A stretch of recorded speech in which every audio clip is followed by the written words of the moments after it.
Mr. Chair, members, Joss Malone for the for the Environment Health Directors and also the Compost Coalition. I wanted to address very specifically 4 things that are being proposed that you can vote on right now in the session. Particularly, Mr. Darley, you have the opportunity with SB 367 and AB 761 to incentivize the Healthy Soils Initiative. That member right next to you and the other one there is chairing have got bills that address partly the incentivization, the permitting and the enforcement of some of these issues. We've got the administration working on Strategic Growth Alliance and allocation of money to that to make sure that the farms remain sustainable and they use the very organic material that we're trying to divert from the waste stream. And then finally, we've got the cap and trade. People have spoken about that, the allocation to Cal Recycle. There's at least 60 million, hopefully more, that you folks have already voted on. Please make sure that 60 million goes to Cal Recycle. If we can do that, that's 30% already of the waste stream. That's got a good handle on it this year. So thank you. Thank you. Hi, Dennis Albiani. I represent a cross-section of organic recyclers. Specifically, the organizations include the California Grain and Feed Association, the Pacific Coast Rendering Association, and several others that handle things such as the Almond Hullers and Processors Association. We appreciate this discussion today. It was very well organized, and a lot of discussion has been on organics recycling, and that's exactly what my clients do. They take, they reduce and reuse prior to even recycling. So we want to make sure that material that goes into those higher uses and more economically productive uses based on a market rate are not diverted and downcycled to lower uses on the scale. Many of you have seen the US EPA food recovery recycling hierarchy, which includes, source reduction, feed hungry people, then feed animals, then industrial uses such as rendering, then it goes down to other lower value uses. So if we actually drive it, the material that's already being reused and recycled into lower values, then we will actually be increasing global greenhouse gases and some other issues such as possibly having food safety things. So we do want to compliment Chairman Williams on his bill that he has introduced. One of the issues he has addressed is it does have the concept of highest and best use in how the grants are allocated. So we want to continue to encourage the highest and best use, and again, tools like the hierarchy. But when we do that, there are some policies being implemented currently that need to be focused on that will actually have a deleterious effect on the recycling. And that would be things like CalRecycle currently will only drive their funds, whether it's tipping fees or cap and trade funds, into specific technologies. And as Mr. Gordon said, there's at the beginning of the comments, what other technologies are there? Well, there's a lot of technologies that are using materials in effective ways. Kevin McCarthy brought up the discussion about one of the technologies and the exciting food recycling that you have in your race. You've also had one been here since the early 20s, and that's Sacramento Rendering, which has several hundred good-paying union jobs there. So we need to make sure that we recognize all the technologies and make all funds appropriate there. So that's one thing. Now, I also happen to represent the battery industry. So we have been very committed to attempting to get a battery recycling, battery take-back program implemented in California. We're still committed to that. We look forward to working with the members of this committee and the legislatures in trying to get a deal to address batteries as hazardous household waste and get that in a productive manner. So we look forward to that as well. Thank you. Thank you. Good afternoon, Mr. Chairman, members of the committee. My name is Dorsey Moore. I'm the Executive Director of the San Jose Conservation Corps, but I'm here today representing the Association of Local Conservation Corps throughout the state of California. Conservation Corps provide academic and career technical education in environmental careers, and we do a lot of work in the recycling field, courtesy of the legislature and also CalRecycle. They've been a huge supporter of our programs, and with that, we've been able to really focus in on the benefits of triple bottom line community sustainability for all. We work with largely 18 to 24-year-olds, folks that wouldn't have a pathway to prosperity. So we really wanted to, some of the work that we also do is with helping with innovation and really fulfilling the unmet need out in the community. So we work with local governments to, originally back in the early days, to establish recycling programs with nonprofits, small businesses, restaurants, those sorts of things. Later on, and actually now, we're starting to see some dual stream collection out there. We're working to help improve the quality of both the dry stream and the wet stream by removing the glass portion of the material to help improve the finished compost product, as well as provide a cleaner material for end processors. We're also helped to sort of co-develop something called the Recycle IQ system, which is something that helps to evaluate the recycling performance of waste generators. So we really focus upstream. And so with that, it's really the closest thing to maybe a smart meter in the sort of recycling world. Currently, you don't really pay as you go in only one utility, and that's actually in the garbage world. It's the only utility you don't actually pay for the amount that you generate. So really wanted to thank the members of the committees and the policymakers that helped work with the conservation corps to transition us from strictly being funded through the bottle bill to being funded to help target some of the used oil, e-waste, and tire recycling goals that the state has. So we're in that process, and we're very proud of our relationship with CalRecycle. To the degree that we can, we'd like to help out as a sort of a demonstration pilot to help increase and to meet the target of 75% recycling. And so my last thing is, you always hear the recycling adage, you're not recycling unless you're buying recycled products. We tend to look at it in a different perspective, and really you're not creating sustainable communities unless you're creating pathways to prosperity for everybody in that community. So we're working for sustainability for all. So with that, thank you for your time, and really encourage the use of greenhouse gas reduction funds or cap and trade money to support the goals of CalRecycle. I think they need additional resources to help achieve the targets. Thank you very much. Thank you. Mr. Chair, members of the committee, Ed Behrens on behalf of the County of Los Angeles. I'd like to share in the support of the work of the committee that has been stated already, and wanted to note that the county itself has been in the forefront of waste management innovation. Just last year, we adopted our own roadmap for a sustainable waste management future, and this past week, the county took additional measures in support of legislative efforts to address GHG reduction. We look forward to working with the committee as it moves forward on this effort, and we will be submitting a more formal statement. Great, thank you. Good afternoon. I'm Heidi Sanborn with the California Product Stewardship Council, and I want to thank you, Chair Gordon, for the hearing. We are at a crossroads on how we're going to achieve the 75% and beyond, and we totally agree that we generate too much trash. But how we get there and dramatically slow the flow of waste without increasing garbage rates really, to us, is very much an EPR approach.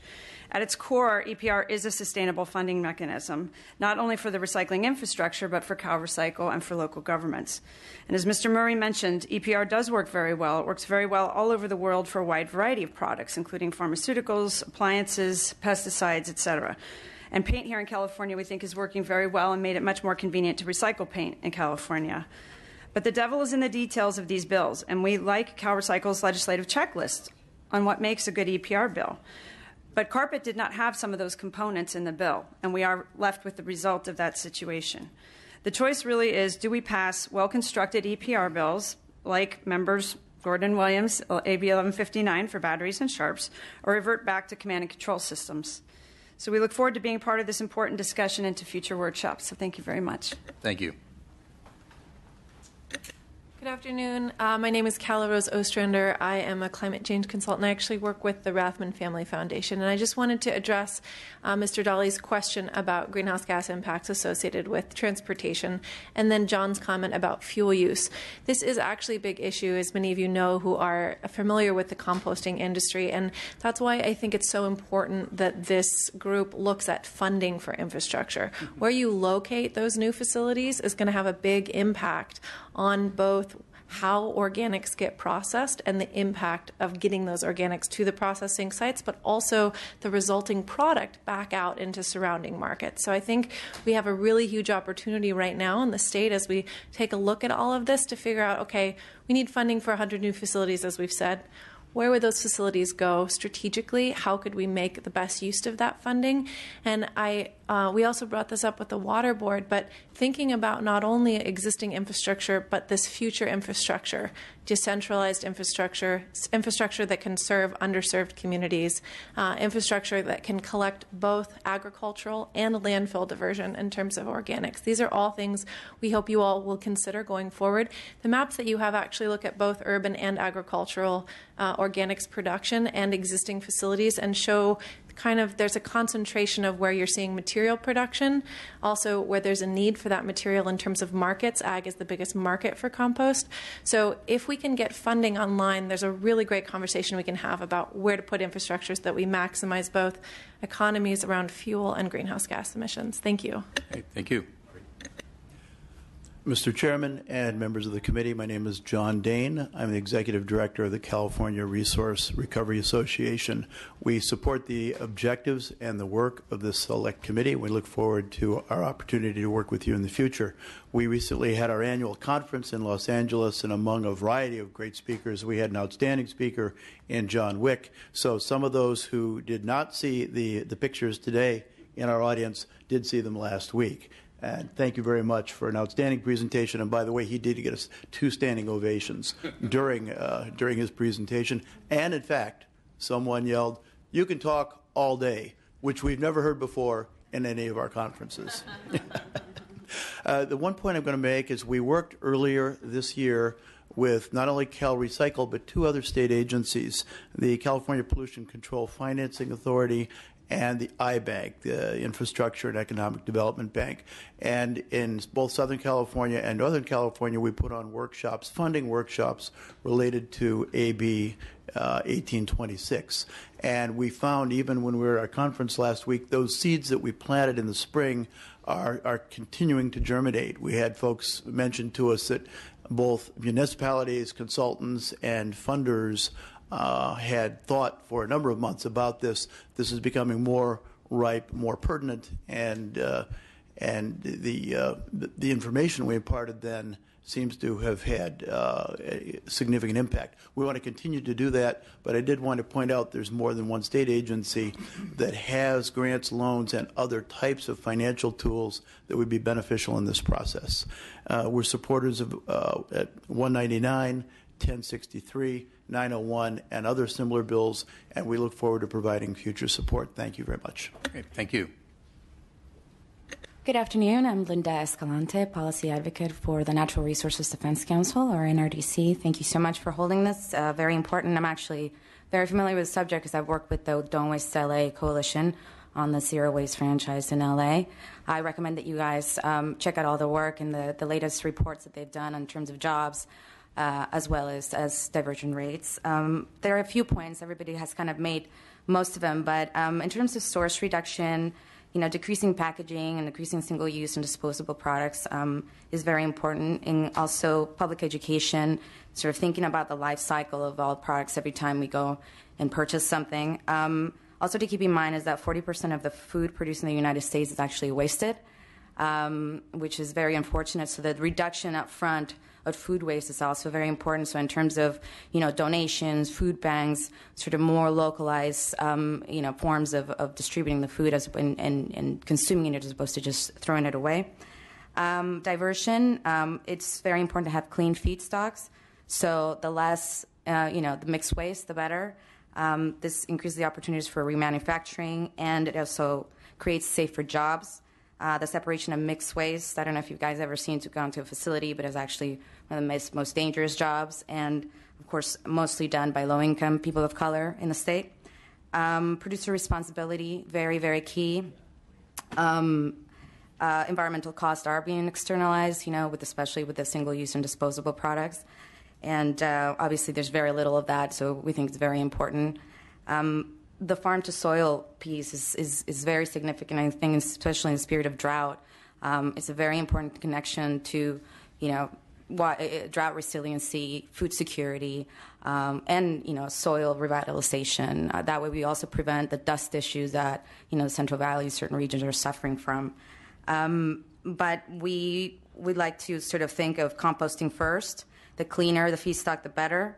and waste energy being the last resort, and all anaerobic digestion should produce compostable materials and get that out of the system before you get the rest. And again, an example is the city of Los Angeles. The goal is to have a 90% diversion rate by 2025, which is obviously very ambitious. It's a huge waste shed as well, and they've separated into several waste sheds, so there's more of an equity so that communities that are most impacted, environmental justice communities, not continue to be overburdened by these facilities, but everybody sort of shares, the burden, and also it reduces the vehicle miles traveled and all the pollution coming out of the trucks. Each, waste truck, it has as much emission and impact on the streets as 9,000 SUVs, or over 9,000 SUVs. So I think that's it. That's all I'll leave off. Thank you. Thank you. Two final witnesses. Good afternoon, Assembly members. My name is Christina Miller. I'm the agency manager for the Tehama County Solid Waste Management Agency. Like many other rural colleagues, I wear many, many hats. So I am on the board of the California Product Stewardship Council. I also am a board member on the California Recycled Market Development Zones. And I am also part of the Environmental Services Joint Powers Authority, RCRC, Technical Advisory Council. I'm the chair for that. So we wear a lot of hats, and I don't want to take much of your time, but I really, really am thankful for the opportunity today to hear this committee, all of the speakers. We agree on a lot of the speakers' recommendations. For the most part, one item that we are clearly in support of is infrastructure. Infrastructure is absolutely needed. How the infrastructure gets there is, of course, a matter of policy and debate, and numerous conversations, and we certainly appreciate and are willing to have numerous conversations in that regard on how to best create policy to create solutions, and we need to do that together.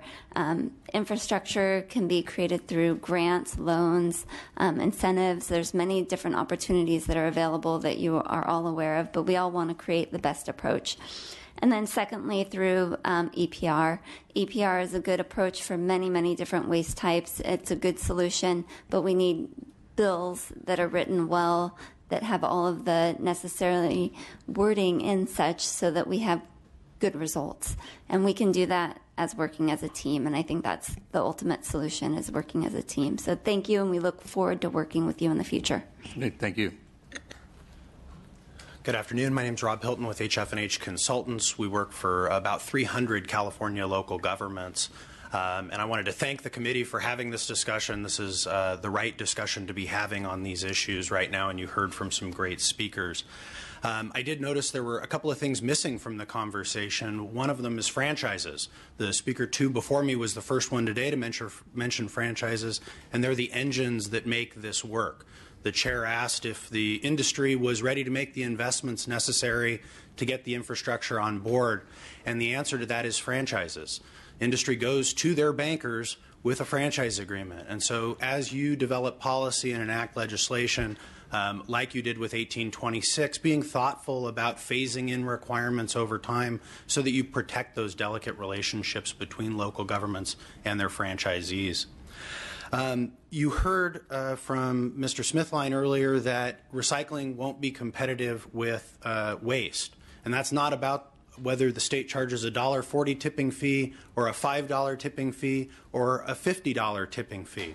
The issue there isn't about the cost of disposal versus composting. They're quite competitive. In fact, the issue is about the cost of separate collection. And so you could multiply that tipping fee that the state charges many, many times before you overcome the cost of separate collection. So as you think about fixing CalRecycle's business model, I don't think the question is whether we have a $3.50 tipping fee or a $5 tipping fee in the short term as a stopgap. The issue is what is the sustainable mechanism on an ongoing basis, and the generator fee that's being discussed seems to be a great mechanism to solve this systemic problem in the long run. Along with the funding issue, a number of the other things that we talked about today are a symptom of focusing on a waste management regulatory structure. Well, waste is now the minority of what we're dealing with. the majority of what we're dealing with is going to composting, recycling, source reduction. And so we need to set up management systems for reporting, for funding, that are based on managing the majority of the system, not the minority. So again, thank you so much for the great work that you're doing. Appreciate the discussion. This is our final witness. We'll now have our second final witness. Thank you, committee members. My name is Evan Edgar. I'm CEO for Organic Waste Solutions. I work at community scale operators that have franchises. We have facilities and we have a fleet. We are the perfect storm in order to take urban organics, interface with agriculture in order to make a carbon negative fuel. That methane that goes out of landfills is going to be 75 times stronger than CO2. As a short-lived climate pollutant, we've got to reduce it. It takes 30 years in a landfill to reduce methane. By developing anaerobic digestion facilities, we can take that methane, make biomethane in 30 days, put it back in the same fleet that collects it, and it's a carbon negative fuel. The Air Board will have life cycle analysis that show that we can make biomethane, renewable natural gas, be carbon negative. There's a great example in Sacramento at Atlas Refuel. There's a great program that Atlas is working in order to make that urban organics into a carbon negative fuel, put it back in the same truck. I'm doing that with the city of Napa, where the digestate is going to the agriculture vineyards. So we're on a community scale. It's a great opportunity to use cap and trade money to invest in anaerobic digestion using urban organics. Thank you. Great, thank you. That will conclude our public comment, which will also conclude our hearing. I want to, if my colleagues have any final comments? Let me just say that appreciate, first of all, colleagues who've joined us during the course of the hearing today. I also want to thank all of those who served as witnesses on our panel, the public who was present to make public comment, those who listened. Also want to thank Louis Freyrich on my staff, and Lucas. What did I say, Louis? Okay. Been a long day. Lucas Freirich's on my staff, who is helping to staff this committee, but also want to thank John Kennedy from the Republican policy crew who was here during the course of the hearing today. We will be holding additional hearings for the Select Committee. I think you've helped tee up some of the subjects we want to look further at, including the further exploration and perhaps a deeper dive into organics, looking at hazardous waste, extended product, and extended producer responsibility, and trying to figure out how do we better reuse recycled materials in California.